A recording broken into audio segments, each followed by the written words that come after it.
రమ్మని ఫోన్ చేసిన.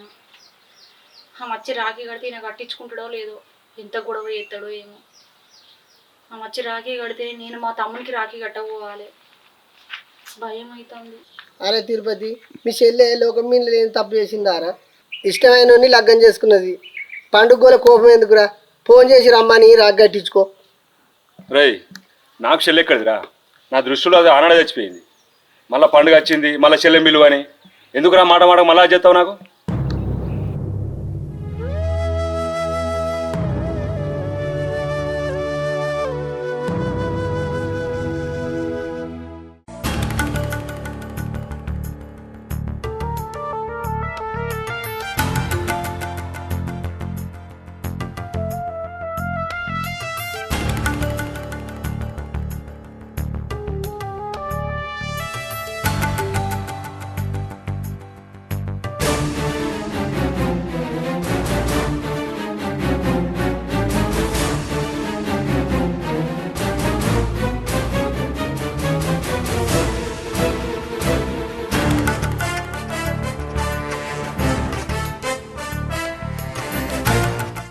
అన్నయ్య, నన్ను క్షమించు.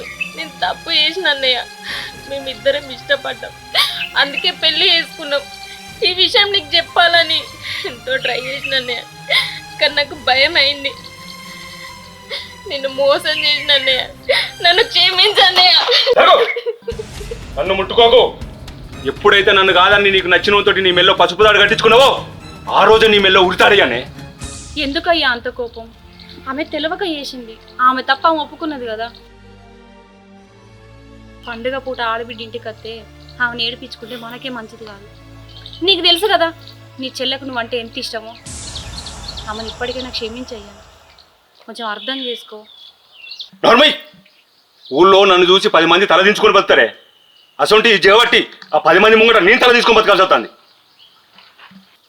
అన్నయ్య, నన్ను కోపం అయితే కొట్టు, తిట్టు, అవసరమైతే నన్ను చంపు, కానీ ఈ రాఖీ మాత్రం కట్టుకో అన్న. నువ్వు చేసిన ఏదో పని క్షమించి నీతో రాఖీ కట్టుకో అన్నా. అయినా నువ్వు నా దృష్టిలో ఎప్పుడు తెచ్చిపోయినవే. సచిన శవంతో రాఖీ ఎట్లా కట్టుకోనే?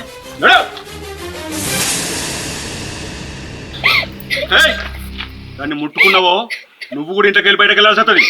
నడు.